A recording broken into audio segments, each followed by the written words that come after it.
If you don't talk much, psychology says there's something unusual about the way your mind works. Not empty, not awkward, not weak, hidden. Because most people assume silence means something is missing. Missing confidence, missing ideas, missing personality. They hear quiet and they think incomplete. That assumption is almost always wrong. Some people speak quickly because they process at the surface. They release thoughts the moment they form, unfiltered, unfinished, unexamined. You don't. You pause before you speak. You observe before you respond. You listen longer than most people are comfortable with. And then you choose, carefully, whether what you have to say is actually worth the space it would take. And somewhere along the way, the world told you that this is a problem, that you're too quiet, too reserved, too hard to read, that people don't know what you're thinking, that you should give more, show more, say more.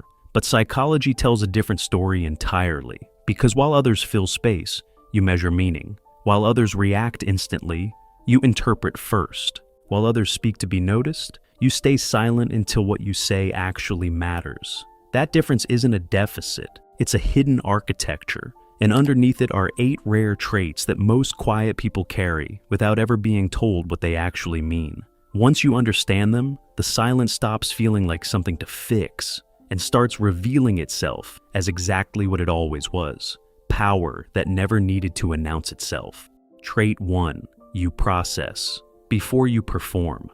Your mind doesn't release thoughts the moment they arrive. It holds them, examines them, turns them over quietly before deciding whether they deserve to become words. Most people process externally. They think by talking, saying things first, then figuring out what they meant afterward. Their speech is rough draft made public. You do the opposite. You think first.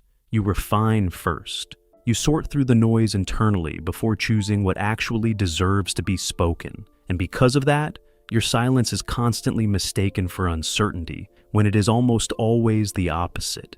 It is precision waiting for its moment. Psychology connects this to reflective cognition, the tendency to absorb information, weigh meaning, and consider consequences before responding. This is why, in fast-moving conversations, you may say very little, but hours later, you're the one with the clearest conclusion. You weren't slow, you were accurate. And that's why people are often surprised when you finally speak. Because when you do, it carries weight. There is structure in it, intention in it, something that was tested privately before it was offered publicly. Your mind isn't interested in performing thought. It wants to understand thought. And in a world drowning in unfiltered noise, that restraint is your first hidden power. Trait 2. You notice more than you say. Something happens when you're not busy dominating a conversation. You start collecting information that everyone else misses. Tone, energy, the micro expression that crossed someone's face for half a second before they rearranged it. The contradiction between what someone said and how they said it. The tension that entered the room after one sentence and never fully left. The hesitation that nobody else registered, but you did. You registered all of it. This is one of the most underestimated advantages of silence. Talking occupies attention. Listening expands it. And while others are focused on being heard, you are focused on understanding, which gives you access to a level of social awareness that louder people rarely develop. You notice when someone is forcing warmth they don't feel. You sense the shift in a room before anyone names it. You pick up on disrespect hidden inside politeness. You remember details from conversations that other people forgot by the next morning. And because you don't announce what you've noticed, people underestimate how much you actually see. That is their mistake, not yours. Psychology links this to heightened observational awareness. Your mind isn't idle during silence. It's reading, interpreting, tracking emotional patterns and environmental signals that most people are too busy talking to detect. This is why quiet people often make extraordinary judges of character. They don't rush to like everyone. They don't get swept away by performance. They watch, they register, they take mental notes that are more accurate than most people's spoken conclusions. Your silence gives you something that most people lose the moment they start talking too much. Access to reality beyond words. And that access, quiet, private, precise, is hidden power. Trait 3. You value meaning over noise. If you don't talk much, there is a strong chance that words mean something specific to you. Not just communication, not just filling space, something closer to currency, something you don't spend carelessly. You probably don't enjoy conversations that feel empty, repetitive, or performed. Small talk doesn't drain you because you're rude or antisocial. It drains you because your mind doesn't get nourished by low-depth interaction. You don't want more conversation. You want better conversation. That is a fundamentally different need. And most people never understand the distinction. Some people speak to fill silence because silence makes them uncomfortable. You feel the opposite. You become uncomfortable when words are being used without purpose, when people say a lot and reveal nothing, when a conversation sounds active but means absolutely nothing. Psychology connects this to depth orientation, minds that are not stimulated by surface-level exchange, but are drawn to sincerity, substance, and emotional honesty. This is why quiet people often come alive in the right conversation, with the right person, in the right setting.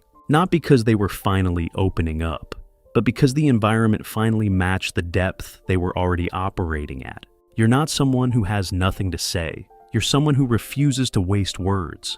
And because of that refusal, your speech, when it arrives, tends to be more intentional, more selective, more honest than most things said in the room before you. People who value meaning over noise end up saying fewer things, but better things. And better is always stronger than more. Trait 4. You have emotional self-containment. Most people never develop.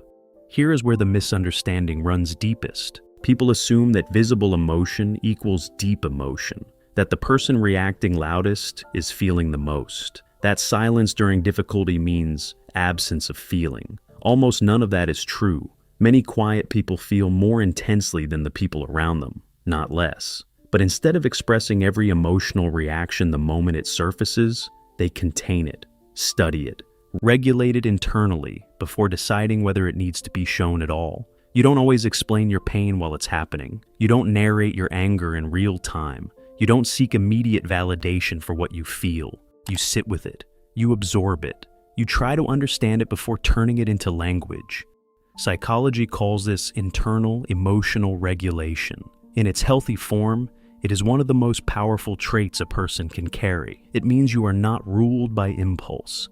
It means you can pause between feeling and expression. It means you don't let every passing emotion hijack the room. This is why, in moments of chaos, while everyone else is reacting, escalating, fragmenting, you hold, you assess, you respond from somewhere steadier than the surface. That composure isn't emptiness. It is emotional power held in restraint. Yes, if overused, containment can become isolation. Silence can become a wall instead of a choice. But in its core form, this trait is rare, and it is the reason that quiet people often become the anchor in rooms full of noise. You're not disconnected from your emotions. You're strong enough to carry them without turning every wave into a performance. And that strength, invisible, unthanked, entirely yours, is hidden power. Trait 5. Your inner world is more alive than most people's outer. One, quiet people are rarely empty inside. Usually the opposite is true, and dramatically so. Many people who don't talk much have minds that are extraordinarily active beneath the surface. They think in layers, they imagine deeply, they replay, connect, compare, question, and reflect in continuous motion. And their silence isn't the absence of activity. It is the result of so much internal activity that expressing it casually would flatten it. You spend more time in thought than in speech. You imagine conversations you never have. You build complex interpretations from simple moments. You carry an inner world so detailed, so nuanced, so private that explaining it quickly would feel like a betrayal of its depth. Psychology connects quietness with deep introspection, reflective minds that don't need constant external stimulation because they generate so much internal material on their own. They think deeply.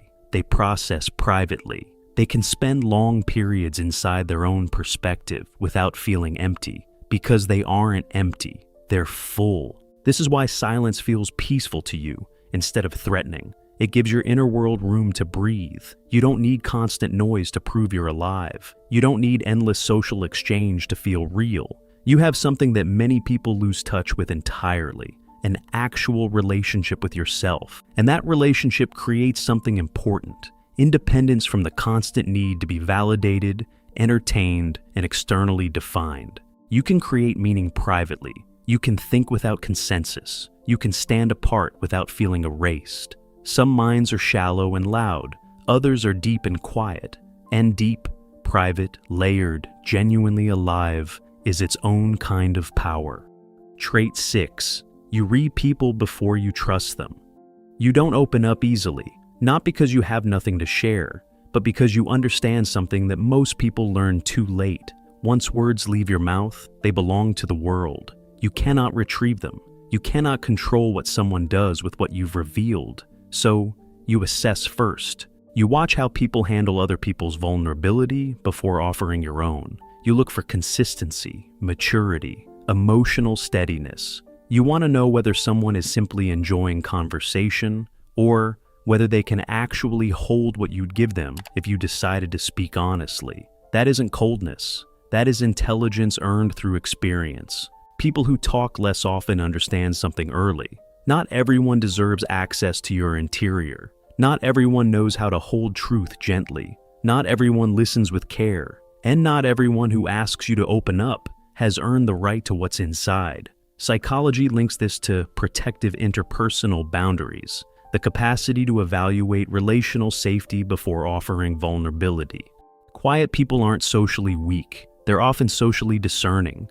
They know that trust should be built, not assumed. This makes you appear distant at first, sometimes difficult, hard to read, hard to know. But the people who earn your trust discover something that the surface world never sees. When you finally open, it is real, not performative, not exaggerated, not curated for approval, real. And because of that, your connections, the ones you actually choose, tend to carry more substance than most. You don't bond fast with everyone, but when you bond, it holds.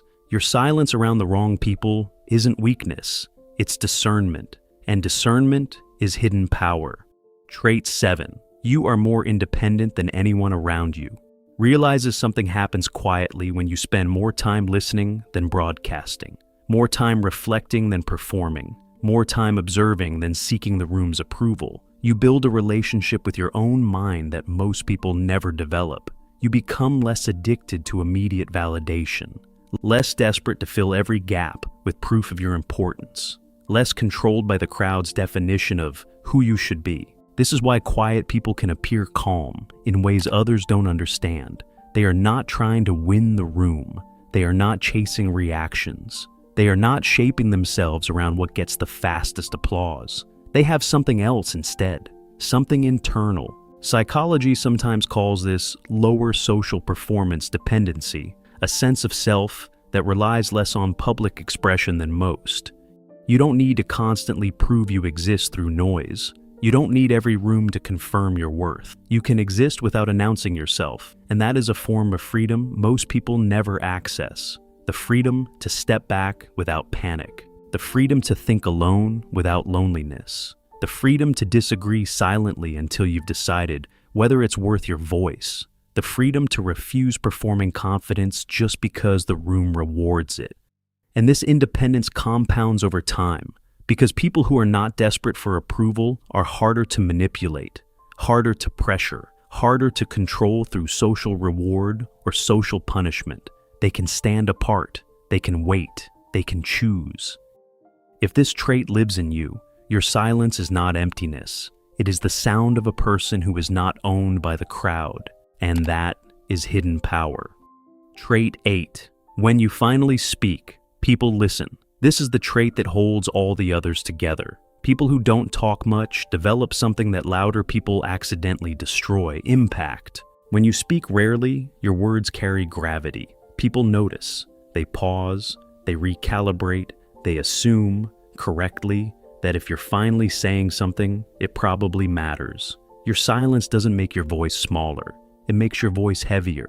This is one of the great paradoxes of quietness. Talking less makes your words land harder. Because attention is shaped by contrast. If someone speaks constantly, their words blend into the background. They become noise. But if someone is usually silent and then speaks with clarity, the room shifts.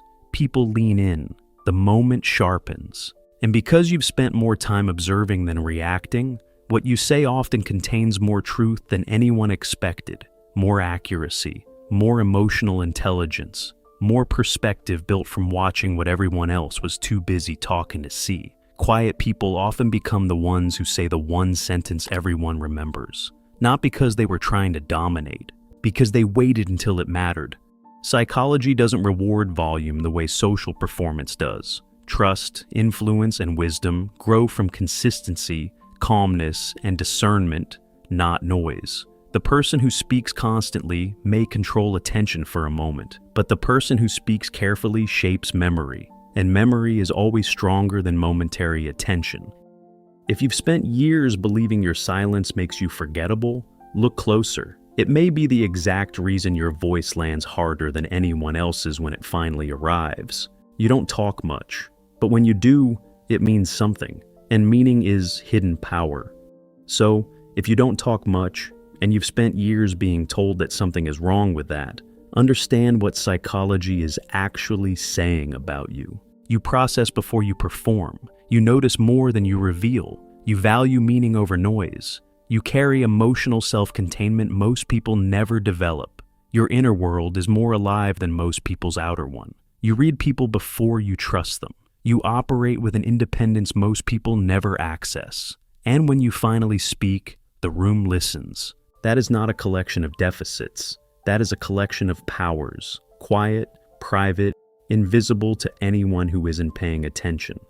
Yes, silence can become unhealthy when it's built on fear, on shame, on emotional disconnection. Not all silence is strength, some silence is hiding, but not yours. Not if you recognize yourself in these traits. Your silence isn't the absence of something. It is the presence of something most people have never been still enough to develop. The world overvalues loudness because loudness is easy to see, easy to measure, easy to reward. But not everything powerful is visible. Some things are felt later. Some people are understood slowly. Some strengths reveal themselves only after enough time has passed, for others to realize who was actually paying attention all along. So the next time someone tells you to talk more, remember this. More words do not mean more wisdom. More expression does not mean more depth, and silence does not mean weakness. It never did. You were never meant to live loudly. You were meant to live deeply. And deep, quiet, precise, patient, and entirely yours is the most hidden power of all.